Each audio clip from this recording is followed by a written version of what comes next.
오늘 주신 말씀을 가지고 광야에서 배우다 은혜라는 주제로 여러분과 말씀 나누기 원합니다.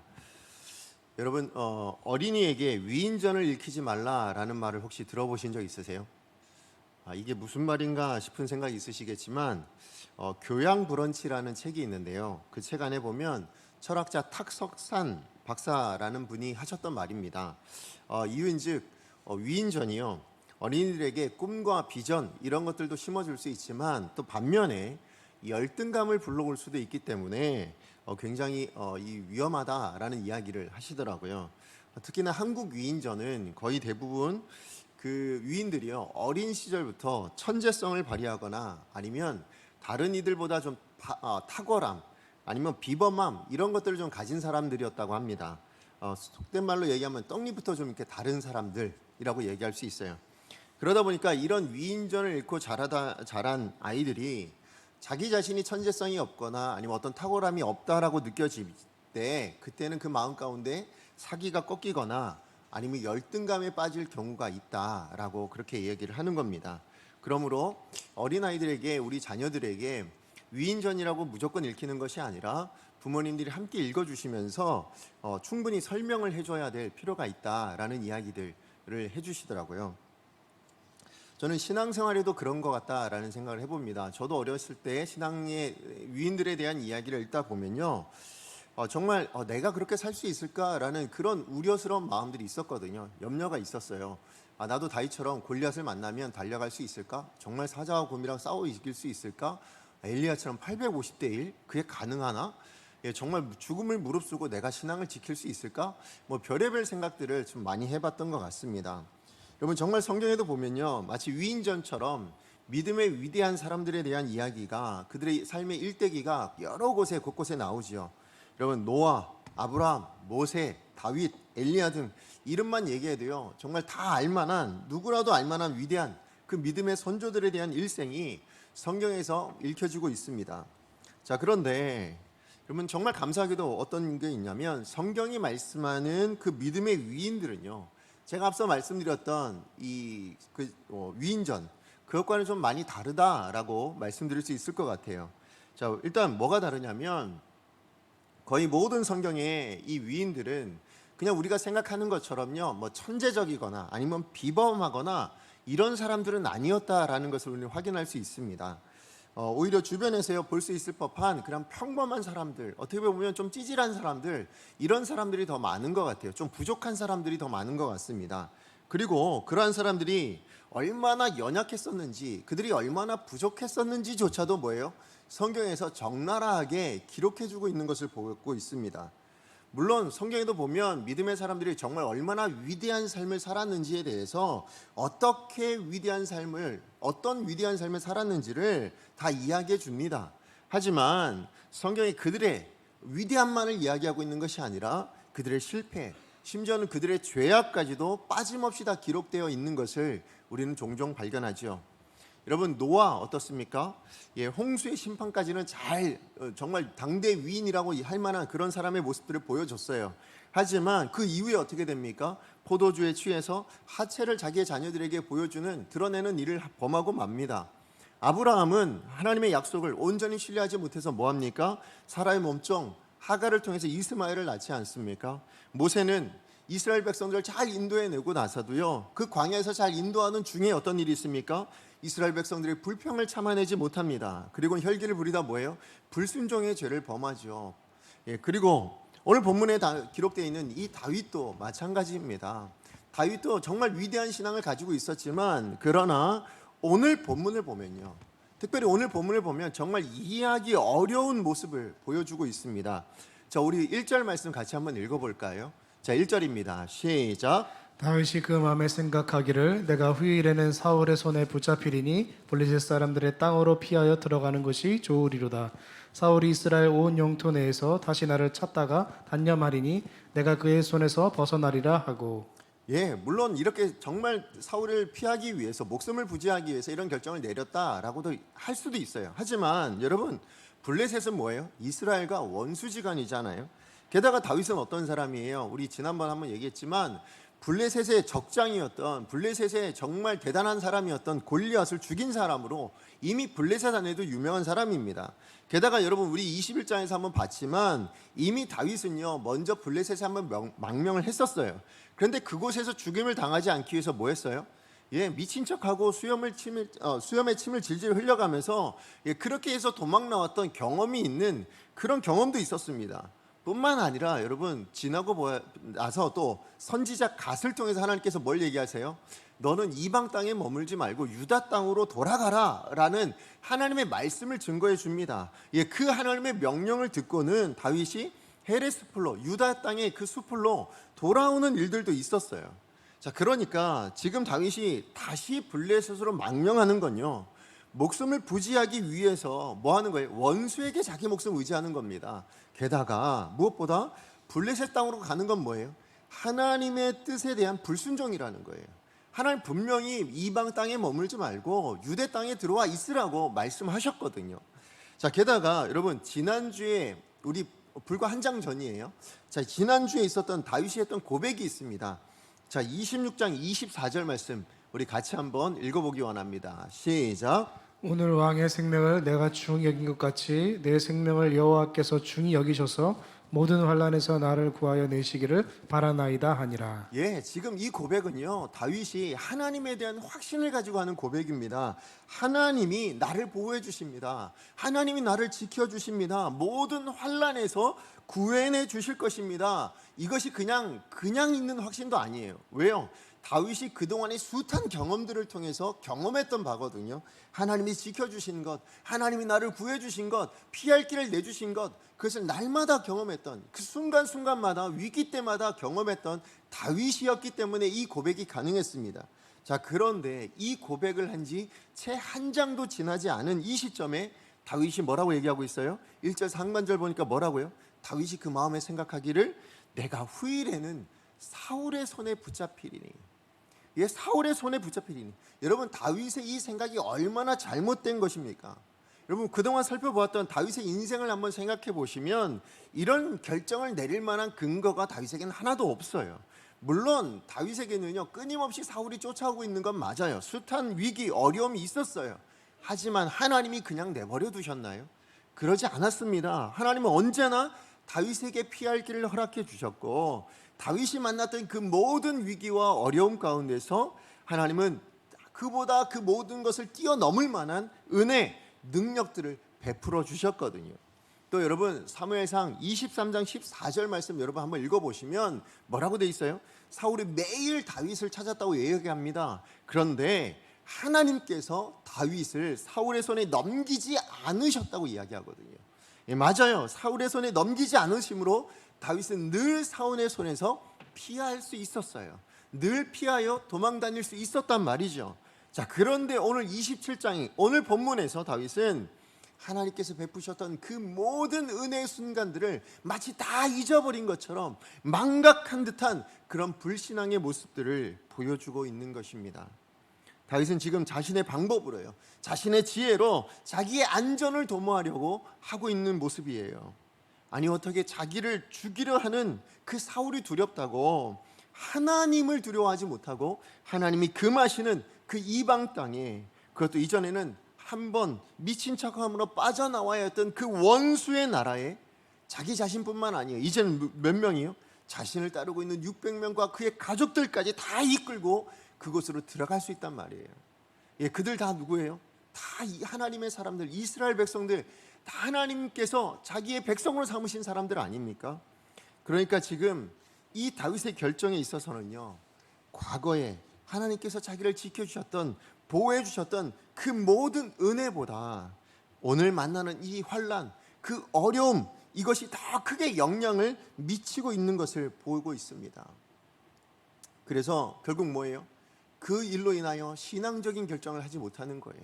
불신앙적인 결정을 내리고 있는 것을 우리는 보고 있습니다. 자, 그런 의미에서 오늘 저는 본문에서 이 내용을 보면서 은혜가 과연 뭘까? 다윗의 인생에 분명히 하나님은 그 은혜를 주셨는데 그 은혜라는 것이 이 광야라는 삶 안에서 어떤 것일까? 우리는 무엇을 잃어버리고 있는가라는 것을 우리 한번 생각해 보기를 원합니다. 자, 그래서 오늘 다윗의 모습을 통해서 은혜와 관련하여 우리가 깨달아야 될 것이 무엇인가를 저는 두 가지로 좀 살펴보기 원합니다. 자, 첫 번째입니다. 첫 번째 뭐냐면요, 하나님의 은혜가 없이는요, 단 한순간도 성도는 성도다운 삶을 결정할 수 없다라는 거예요. 성도다운 삶은 불가능하다라는 것을 확인할 수 있다라는 것입니다. 여러분, 오늘 본문에서 보여주는 이 다윗의 결정은요, 어떻게 보면 다윗도 어쩔 수 없는 인간이구나라는 생각을 할 수 있게 합니다. 여러분, 지금까지 다윗을 보면요, 전쟁은 하나님께 속한 것입니다 라고 외치면서 달려나가 골리앗을 물리쳤죠. 또 자기를 그렇게 죽이려고 하는 사울에 대해서는 어떻게 합니까? 여호와께서 기름 부은 받은 자를 치는 것은 죄라고 생각을 하고 뭐예요? 두 번이나 사울을 살려주지 않습니까? 자, 이런 삶의 모습들을 살펴보면 와, 정말 다윗 대단하다. 어떻게 자기의 원수를 그렇게 살려줄 수 있고 또 어떻게 목숨을 걸고 그렇게 달려나갈 수 있나? 그것도 하나님에 대한 믿음만을 가지고 자기의 목숨을 걸 수 있단 말인가? 어떻게 이런 사람이 있을 수 있을까? 이런 마음이 들 수 있어요. 하지만 오늘 본문을 통해서 보면 뭐예요? 정말 다윗도 우리랑 똑같은 사람이구나. 우리랑 별반 다를 게 없는 사람이구나. 다윗도 위기 앞에서는 하나님께서 그동안 보여주셨던 모든 은혜와 능력보다 자기의 계획이나 방법이나 아니면 세상 사람들이 할 만한 그런 결정도 내릴 수 있구나라는 것을 우리가 알 수 있지 않습니까? 사실 다윗에게요, 사울 왕을 신뢰할 만한 이유는 하나도 없죠. 사울 왕이 자기를 죽이겠다라는 것에 대해서 죽이지 않을 수도 있어. 아니, 사울도 자기가 그동안 했던 약속들이 있으니까 그걸 지킬 거야 라는 것을 믿을 만한 이유는 없어요. 어떤 근거도 없습니다. 왜요? 번복해서 계속해서 다윗을 죽이려고 쫓아오니까. 그러나 여러분, 하나님을 신뢰하지 못할 만한 이유는 하나도 없잖아요. 하나님을 믿을 만한 이유가 더 많아요. 사울을 신뢰하지 못할 이유보다 하나님을 신뢰할 수 있는 이유는 훨씬 더 많지 않습니까? 그럼에도 불구하고 하나님의 뜻을 거부하고 불신앙의 모습을 보여주고 있는 이 다윗을 보면요, 이 불신앙이라는 죄가 인간에게 얼마나 무서운 영향력을 미치고 있는가를 우리는 알 수가 있는 겁니다. 여러분, 엘리야를 아시죠? 엘리야 선지자. 여러분, 열왕기상 18장 말씀에 보면요, 하나님의 은혜로 갈멜산에서 바알과 아세라를 섬기는 그 이방 선지자들 850명과 대결을 합니다. 850대 1의 싸움을 하죠. 그것이 어떻게 해요? 정말 일방적인 승리를 거두게 됩니다. 정말 위대한 승리를 거둬요. 그리고 그 승리로 850명의 그 이방 선지자를 다 죽여버립니다. 우상을 섬기는 선지자를 다 죽여버려요. 자, 그런데 여러분, 열왕기상 19장 한 장을 넘어오면 어떤 일이 생깁니까? 이세벨이요, 이런 말을 합니다. 내가 내일 이맘때에는 반드시 이 엘리야의 생명을 저 사람들 중에, 저 이방 지금 죽어버린 그 850명 중에 한 사람들처럼 그 생명같이 죽여버리겠다, 그런 이야기를 해요. 자, 이 말을 듣는 그 협박 한마디에 이 엘리야가 어떻게 돼요? 바로 광야 로뎀나무 아래로 내려갑니다. 그리고는 거기서 뭐라고 했냐면, 여호와여 넉넉하오니 지금 내 생명을 거두어 주십시오 라고 하면서 극심한 영적 침체의 자리로 빠져드는 것을 보게 됩니다. 아니, 바로 한 장 전에 하나님의 능력과 하나님의 은혜로 불가능한 그 승리를 쟁취했던, 불가능한 하나님의 기적을 경험하여 하늘에서 불이 내려오는 그 역사를 경험했던 이 엘리야가요, 하나님의 살아계심을 목도했던 그 엘리야가 지금 이세벨의 그 한마디에 극심한 불신앙의 영적 침체의 자리에 빠지고 있는 이것이 사람이더라는 거예요. 이렇듯 불신앙은요, 아무리 위대한 믿음의 사람이라 할지라도 쉽게 전복시켜 버리는 겁니다. 아무리 거대한 비라도 풍랑 앞에서 모두가 다 흔들릴 수밖에 없는 것처럼, 전복될 수 있는 것처럼 우리 역시도 마찬가지예요. 가장 훌륭한 신앙 상태에 있다 할지라도, 우리가 그런 순간에 있다 할지라도 언제라도 불신앙의 죄가 틈타게 되어지면요, 우린 넘어질 수밖에 없는 거예요. 그러므로 여러분, 우리에겐 우리 자신을 의지할 만한 어떤 요소도 없다는 것을 우린 반드시 인정해야 합니다. 우리가 정말 믿음의 가장 위대한 순간에 있다 할지라도, 우리가 생각하기에 나는 그 어떤 순간보다도 하나님의 은혜 가운데 있다라고 생각한다 하는 그 순간에도 우리 자신을 의지할 수는 없어요. 우리 자신을 의지할 만한 것이 아무것도 없다라는 것을 인정해야 합니다. 여러분, 사람이요, 한 번 믿음으로 무엇인가를 감당해냈다고 또 다른 일도 믿음으로 감당할 거라는 그런 보장을 할 수 있을까요? 아니요, 할 수 없다니까요. 여러분, 지금 다윗이 이런 어이없는 불신앙의 결정, 불신앙의 죄를 범하는 이유가 뭘까요? 우리 1절 말씀 다시 한번 읽어볼까요? 시작. 다윗이 그 마음에 생각하기를 내가 후일에는 사울의 손에 붙잡히리니 브리셋 사람들의 땅으로 피하여 들어가는 것이 좋으리로다. 사울이 이스라엘 온 영토 내에서 다시 나를 찾다가 단념하리니 내가 그의 손에서 벗어나리라 하고. 여러분, 오늘 이 1절 말씀을 읽어보시면 두드러진 특징 하나가 있는데 뭐냐면 그동안의 다윗은 자기의 모든 삶을 결정할 때에 두드러진 특징이 뭐였는지 아십니까? 하나님께 항상 뭐 했어요? 뜻을 물었어요. 하나님의 인도하심을 구하여 살았던 사람이 다윗의 인생의 특징이거든요. 대표적으로 여러분 사무엘서 23장에 보면 다윗이 그일랏 사람들을 구하기 위해서 뭐예요? 블레셋과의 그 전쟁을 앞두고 하나님의 뜻을 구하잖아요. 그런데 오늘 지금 읽었던 이 1절 말씀을 보세요.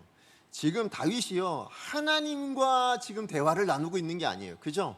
하나님께 뜻을 물어보고 있는 것이 아니에요. 지금 누구와 대화를 나누고 있어요? 자기 마음과 대화를 나누고 있어요. 자기 자신과 대화를 나누고 있어요. 하나님께 물어봐야 된다는 그 생각을 지금 이 순간은 하지 못하고 있는 겁니다. 오히려 그것은 망각하는 거예요. 하나님께 물어야 된다는, 하나님께 기도해야 된다는 것은 망각하고요. 오직 원수 사울에 대한 변함없는 이 사울의 태도만 생각하고는 내가 후일에는 사울의 손에 붙잡히리니 라는 이 어처구니 없는 결론을 내리고 있는 것입니다. 그렇습니다. 우리의 마음이 하나님께 향하여 있지 않으면요, 단 한순간이라도 우리의 마음이 하나님을 향하여 있지 않다면 항상 우리는 뭐예요? 우리 손으로, 우리 생각대로 무엇인가 일을 처리하고 싶은 그 불신앙의 위험에 직면할 수밖에 없다라는 것입니다. 그렇기 때문에 성도는 언제라도 하나님께 뭘 구해야 된다고요? 은혜를 구해야 돼요. 정말 작은 하나라도, 어떤 순간에라도 하나님 앞에 은혜를 구해야 돼요. 심지어는 내가 가장 믿음의 그 단계, 가장 높은 단계에 섰다 할지라도 그때 더 뭐 하셔야 되는 거예요? 하나님께 은혜 구해야 되는 거예요. 하나님께 도움을 구하셔야 되는 겁니다. 여러분, 오늘 본문을 통해서 보듯이 다윗과 같은 믿음을 가지고 있어도요, 이 믿음의 위인이라는 이 사람도 하나님의 은혜가 없으니까 어떻게 돼요? 불신앙의 죄에 넘어지고 있는 모습을 보지 않습니까? 그러므로 다윗이 이 정도라면 우리는 어때야 될까요? 우리는 어떻게 해야 될까요? 우리는 더더구나 뭐예요? 날마다 하나님의 은혜를 구하면서 살아야 될 사람이다. 이것을 깊이 인식해야 될 줄로 믿습니다. 그리고 우리의 매 순간마다 뭐 하셔야 된다고요? 하나님의 은혜 구하십시오. 하나님의 은혜 없이는 살아갈 수 없습니다. 하나님의 은혜가 뭔지, 하나님 무엇이 나를 향한 하나님의 뜻이 뭔지, 이 순간에 하나님이 뭘 원하고 계시는지를 날마다 묻고 살아가는 복된 인생이 되어지기를 간절히 축복합니다. 자, 그런가 하면 두 번째예요. 우리가 은혜와 생각해서 관련된 두 번째는 뭐냐면요, 그럼에도 불구하고 하나님의 은혜는 멈추지 않는다는 사실입니다. 우리가 이것을 반드시 기억해야 됩니다. 자, 무슨 얘기냐? 여러분, 어떤 순간에도 어떤 상황에도 하나님의 은혜는 막을 수가 없어요. 여러분, 지금 다윗이 뭐 했어요? 불신앙적인 결정을 내렸잖아요. 그죠? 분명히 하나님이 원하지 않는 결정을 내렸습니다. 하나님의 뜻을 묻지도 않았을 뿐더러 뭐예요? 하나님의 뜻과는 다르게 이방 땅 블레셋으로 망명을 해가고 있는 것을 보게 되어집니다. 자기의 생각과 자기의 방법대로 자기의 목숨을 부지하기 위해서 지금 이 모든 일들을 저지르고 있어요. 자, 그런데 여러분, 다윗의 이런 불신앙의 결정들을 통해서도요, 하나님은 다윗을 향한 하나님의 은혜를 멈추지 않고 계신다라는 거예요. 오히려 다윗의 이 그릇된 결정들 안에서도, 이 불신앙적인 결정들 안에서도 다윗과 함께 하나님의 뜻을 이루어 가지고 성취해 가시는 하나님이심을 우린 발견할 수 있습니다. 자, 우리 5절에서 6절 말씀 같이 한번 읽어보겠습니다. 시작. 다윗이 아기스에게 이르되 바라건대 내가 당신께 은혜를 입었다면 지방 성읍 가운데 한 곳을 내게 주어 내가 살게 하소서. 당신의 종이 어찌 당신과 함께 왕도에 살리까 하니. 아기스가 그날에 시글락을 그에게 주었으므로 시글락이 오늘날까지 유다 왕에게 속하니라. 아멘. 오늘 본문의 내용이 뭐예요? 다윗이 블레셋 왕이었던 아기스에게 한 가지 청을 하죠. 무슨 청을 합니까? 예, 다윗과 그 600명의 사람들, 그 가족들까지 있으니까 몇천 명의 사람들이었겠죠. 살아갈 수 있는 지방 성읍을 좀 달라고 그렇게 이야기합니다. 아마 다윗 입장에서는 사실은 이 블레셋 그 왕과 함께 살아가는 그 왕도에서 살아가는 것은 극히 부담스러웠을 거라고 생각이 되어집니다. 왜냐하면 일단 블레셋 왕 아기스가요 다윗을 신임하잖아요. 예, 그 모습을 블레셋의 신하들이 봤다면 뭐예요? 얼마나 시기를 했을까요? 그죠? 그것이 얼마나 큰 위험을 불러오겠습니까? 게다가 그 블레셋 지방 그 왕도에 산다면 그것은 뭐예요? 블레셋이 섬기고 있는 그 우상 문화가 얼마나 더 극심했겠습니까? 자, 그러니까 이 자기를 따르는 사람들, 다윗 자신뿐만 아니라 자기를 따라온 이 이스라엘 백성들에게는 분명히 좋지 않은 영향을 미칠 것이기 때문에 아마 이런 부탁을 했었을 거라 생각이 되어집니다. 자, 어쨌든 이 다윗의 요청에 블레셋 왕 아기스가 어떻게 응답합니까? 어떤 응답을 하죠? 시글락이라는 한 성읍을 다윗에게 허락해 줍니다. 그곳에서 너희 모든 사람들이 살아라 라고 하고는 시글락이라는 성읍을 그냥 줘버려요, 통째로.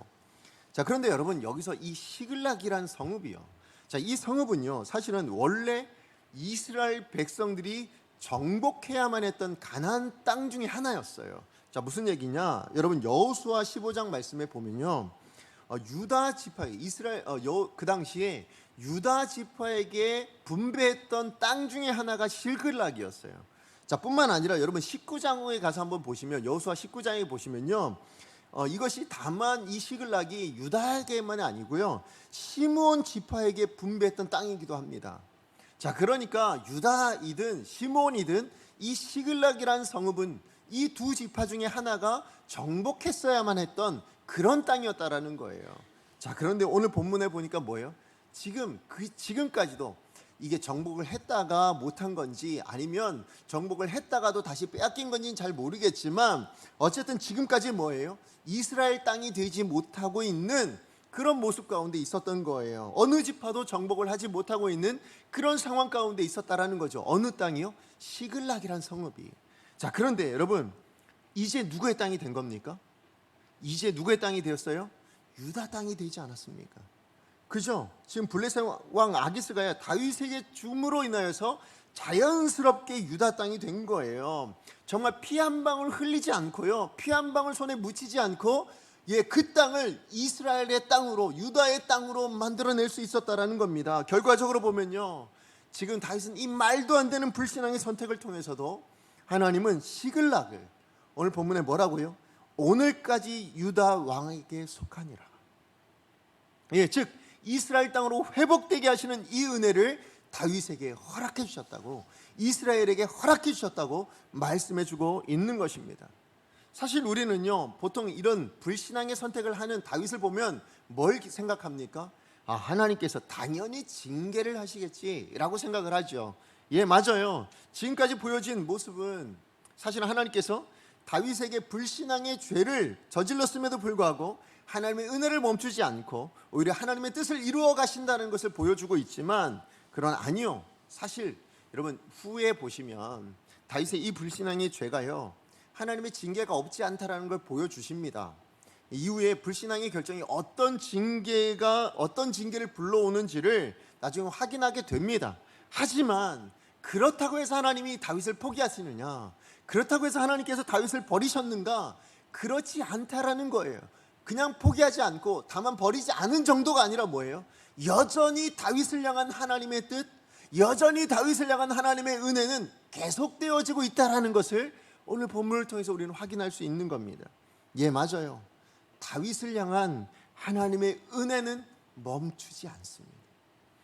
하나님에 대한 믿음으로 결정하지 못하고 오히려 불신앙의 선택을 했음에도 불구하고 하나님은요, 다윗에게 피 한 방울 흘리지 않고 그 약속의 땅을 회복하게 만들어주시는 그 은혜를 베풀어 주신 것처럼 오늘 우리에게도 마찬가지예요. 하나님은 언제나 은혜를 멈추지 않으실 것이라는 것을 여러분 믿으시기 바랍니다. 이뿐만이 아니에요. 여러분 오늘 본문에 8절에서 10절 말씀도 보시면요, 다윗이 시글락에 머무는 동안에 누구를 공격하고 있습니까? 누구를 공격하고 있어요? 그술 사람 기르스 사람, 아말렉 사람들을 침노했다라고 이야기를 하고 있죠. 여러분, 이 민족들은 전부 다 유다 남쪽에, 유다에 있어서도요 남쪽 지방에 머물고 있었던, 그리고 그 밑에는 누가 살았냐면 애굽이에요. 애굽. 그 애굽과 이 유다 사이에 머물고 있었던 민족들입니다. 이곳에서 뭐 했을까요? 끊임없이 유다를 공격하고 침략하고. 왜요? 애굽은 강한 그 당시 강대국이었으니까 거기를 침략하지 못하고요, 끊임없이 유다 땅을 침략하고 공격했던 그런 민족들이었어요. 자, 그런데 지금 다윗이요 시글락에 머물러 있으면서 블레셋의 망령자의 신분으로 뭐 하고 있는 거예요? 이 이스라엘과 유다의 대적들을 물리치는 일을 하고 있었다라는 것입니다. 근데 여러분, 8절 말씀에 보니까 뭐라고 돼 있었다고요? 여러분, 특별히 아말렉을 공격했다는 내용이 나오고 있잖아요. 여러분, 아말렉 많이 들어보지 않았습니까? 아말렉, 그죠? 출애굽 때부터 이스라엘 공격했던 민족. 그래서 하나님께서 뭐라고 명령하셨어요? 진멸하라고. 누구에게? 사울에게도 명령하셨죠. 아말렉을 하나도 남기지 말고 진멸해 버리라고 했던 바로 그 민족입니다. 근데 그 민족에게, 그 명령에 사울이 뭐 했어요? 불순종하잖아요. 아말렉을 진멸하는 그 명령에 불순종해서 하나님 앞에 버림받은 왕이 되고 말았던 바로 그 민족입니다. 자, 그 아말렉을 다윗이 블레셋에 머물면서 뭐 했어요? 진멸해 버리고 있는 거예요. 여러분, 9절 보시면 그 다윗이 그 땅을 쳐서 남녀를 하나도 남기지 않았다고, 그렇게 다 살려두지 않고 다 진멸했다고 그렇게 이야기합니다. 여러분, 근데 한 번 더 생각해 볼 것은, 여러분, 그술이나 기르스나 이 아말렉과의 전투에서 지금 이 다윗과 함께했던 사람들과 전쟁을 해서 이길이라는 보장이 있을까요? 우리는 그냥 읽으니까 당연히 이겼겠거니 그냥 이렇게 생각하지만, 여러분 솔직히 한번 생각해 보세요. 여러분이 다윗이라면 여러분 남자가 몇 명이었다고요? 600명이에요. 나머지는 아녀자들이에요.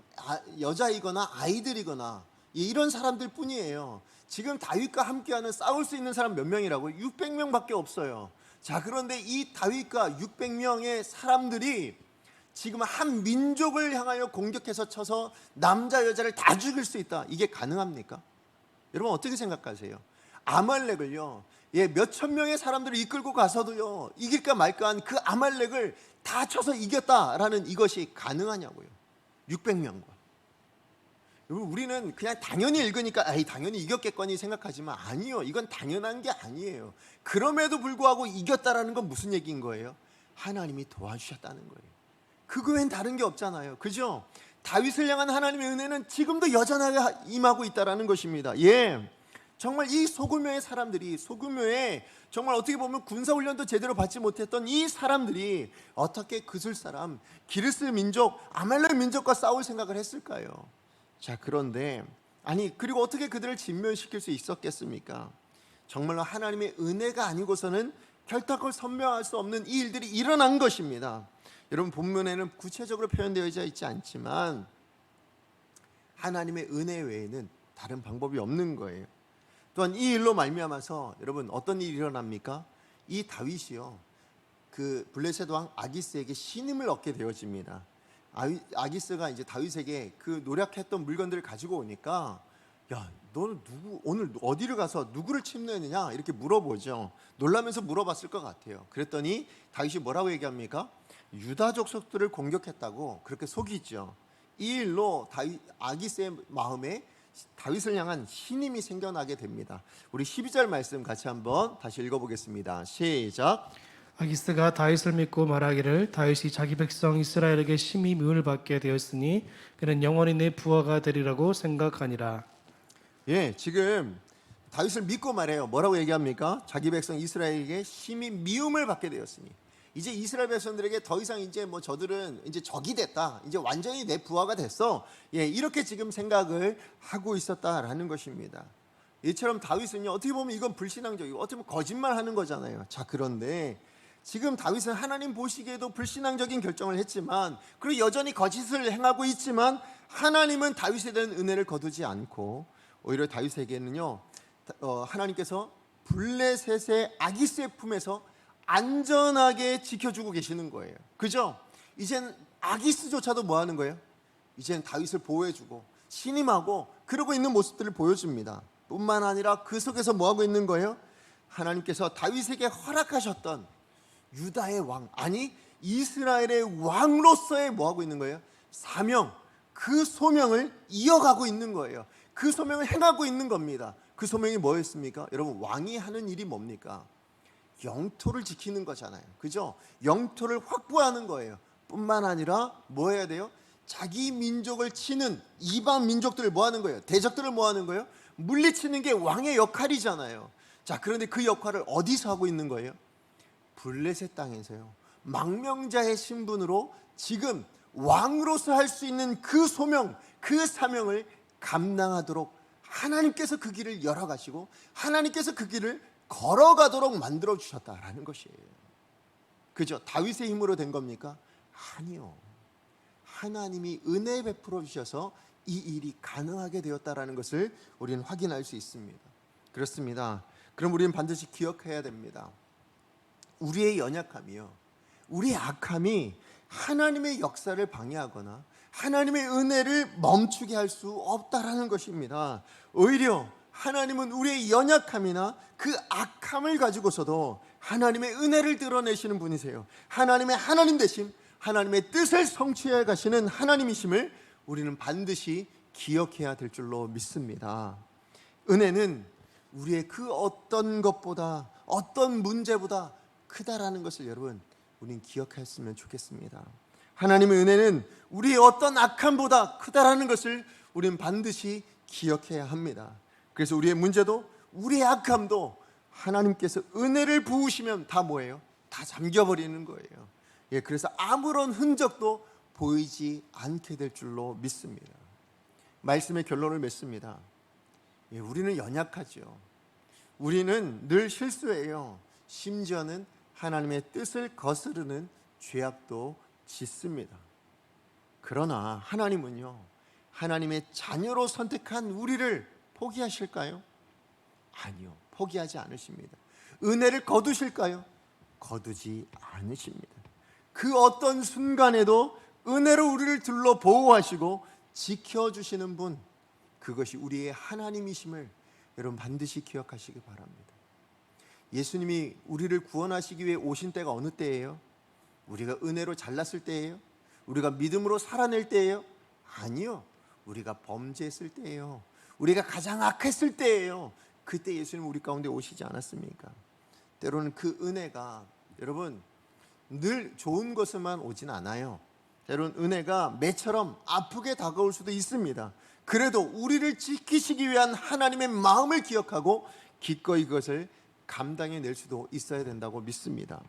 그러므로 마지막으로 여러분께 권면드리고 싶은 것은 여러분의 인생, 여러분의 신앙생활에 두려운 마음보다는요, 저는 사실은 자신감을 가졌으면 좋겠다라는 생각을 해봅니다. 여러분이 특별하고 여러분이 잘나서 여러분의 믿음이 대단해서, 아니요, 그것 때문 아닙니다. 여러분 때문이 아니라 누구 때문에요? 하나님 때문에. 여러분을 향한 하나님의 은혜 때문에 여러분의 마음에 자신감을 가졌으면 좋겠고 여러분의 삶에 자신감을 가졌으면 좋겠습니다. 하나님께서는 보잘것없어 버린 우리들의 삶 안에서도 뭘 담으실까요? 은혜를 담으실 거예요. 여러분의 실패하고 여러분의 악한 그 삶의 자리에서도, 그 선택의 순간에도 하나님은 은혜를 만들어 주실 거라는 거예요. 하나님의 뜻, 하나님의 역사를 이루어 가실 것이기 때문에 여러분 자신감을 가졌으면 좋겠어요. 그러므로 여러분, 오늘이라는 이 하루요, 두렵죠. 그죠? 오늘 이 하루 내가 정말 잘 살아낼 수 있을까? 나 같은 것이 정말 어떻게 하나님 뜻대로 살아낼 수 있을까? 정말 내가 오늘도 하나님의 말씀대로, 하나님의 은혜대로 살아낼 수 있을까? 이런 두려운 마음, 의심적인 마음 생길 수 있다고 생각합니다. 그러나 이 하루를 두려움으로 시작하는 것보다 오히려 하나님의 은혜에 대한 감사의 마음 가지고 하나님의 일하심에 대한 기대하는 마음을 가지고 진지하게, 담대하게 그렇게 살아가실 수 있는 저와 여러분 되어주시기를 간절히 소망합니다. 하나님은 여러분을 은혜로 대하십니다. 그 은혜를 멈추지 않으세요. 여러분이 어떤 모습에 있다 할지라도 결단코 여러분이 하나님의 자녀인 그것이 변함이 없기에 여러분을 향한 하나님의 은혜도 변함이 없다. 이것을 날마다 기억하시면서 여러분, 그래서 우리가 뭐 해야 돼요? 오늘 하루도 하나님의 자녀답게 사는 겁니다. 그죠? 하나님의 자녀답게 담대한 마음을 가지고 하나님의 뜻대로 살아가시는 복된 인생 되시기를 간절히 축복합니다. 우리 시간에 같이 말씀 기억하면서 함께 찬양하기 원합니다.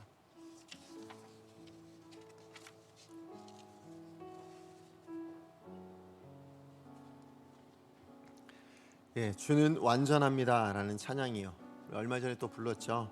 주여 우린 연약합니다. 우리는 오늘을 힘겨워합니다. 주 뜻 이루며 살기엔 부족합니다. 우린 연약합니다. 그러나 그 연약한 우리에게 뭐가 있어요? 은혜가 있습니다. 우리 인생이 광야 같아도 그 광야에 뭐가 더 흘러넘칠까요?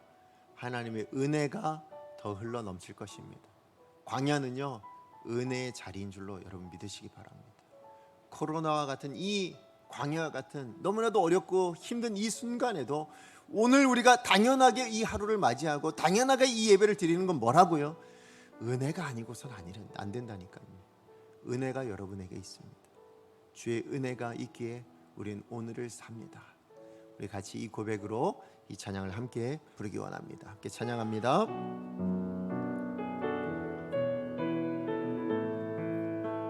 주여 우린 연약합니다. 주여 우린 연약합니다. 정직하게 우리 고백합니다. 우린 오늘을 힘겨워합니다. 주 뜻 이루며 살기에 주 뜻 이루며 살기에 부족합니다. 우린 연약합니다. 주여 우린 넘어집니다.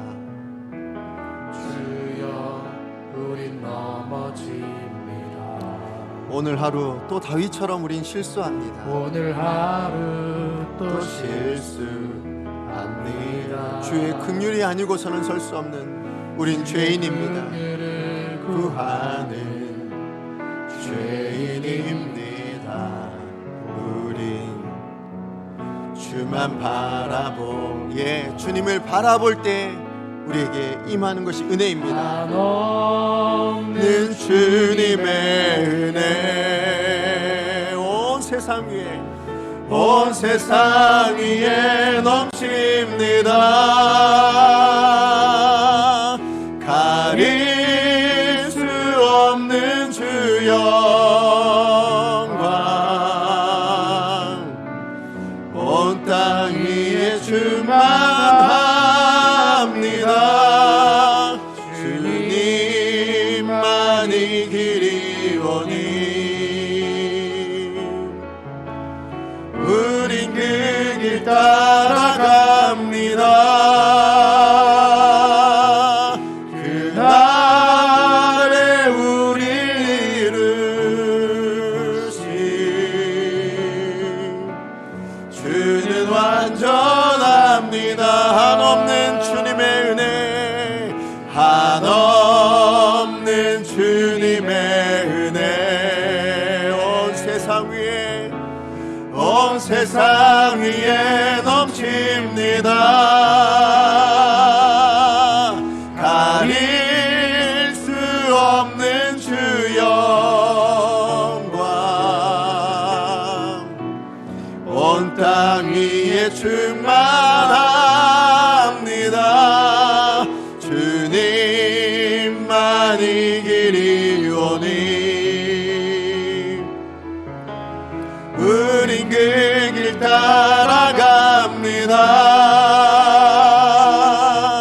그날에 우릴 이루신 주는 완전합니다. 예, 그렇습니다. 완전한 인간은 없습니다. 완전하신 주님만 계실 뿐입니다. 내가 아무리 믿음에 섰다 할지라도 우리는 언제라도 넘어질 수밖에 없는 연약한 자들이고 우리는 언제라도 쓰러질 수밖에 없는 실수할 수밖에 없는 죄인입니다. 그렇기 때문에 그런 죄인이고 그렇게 연약한 우리가 지금 이 자리에 있다라는 것은 하나님이 베풀어 주신 은혜 외에는 다른 것으로 이유를 설명할 수 없습니다.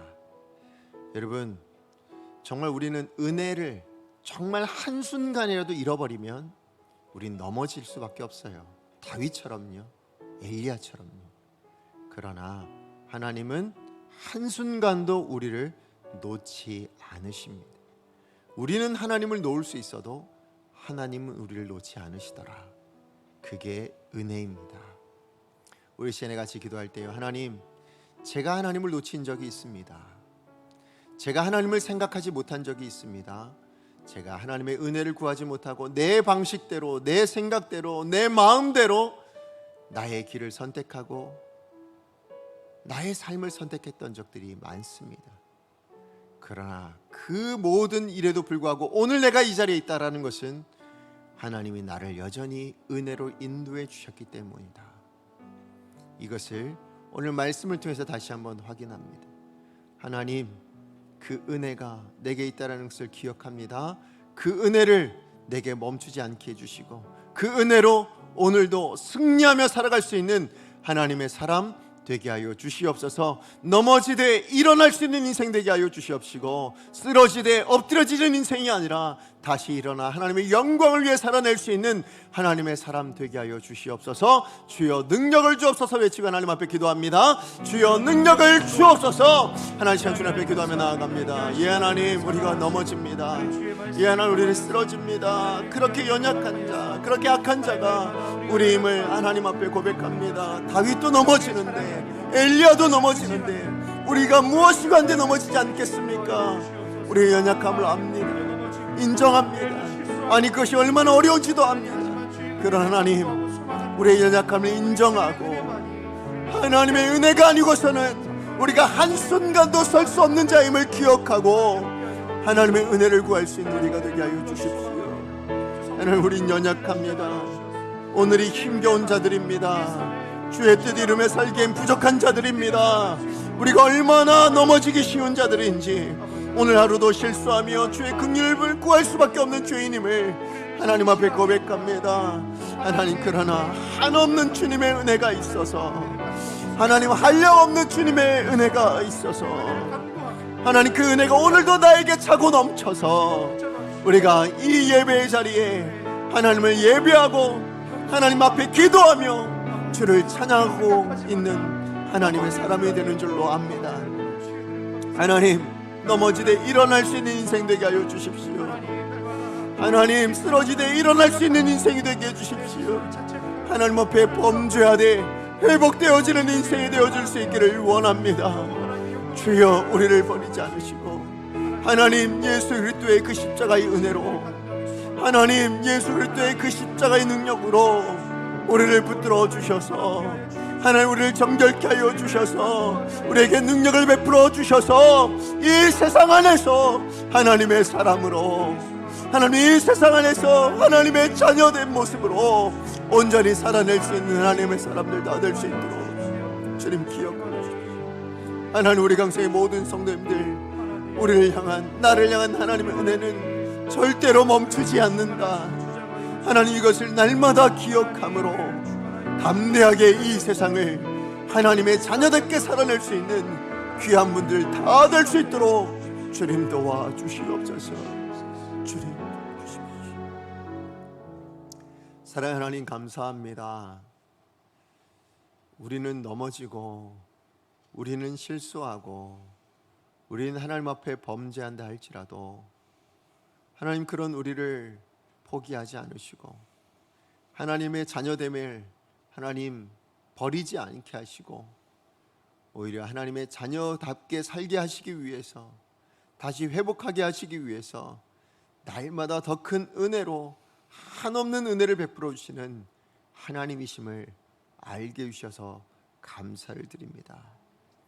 오늘 우리 강성의 모든 성도님들의 삶 안에 그 하나님의 은혜를 더 풍성히 누릴 수 있게 하여 주시옵소서.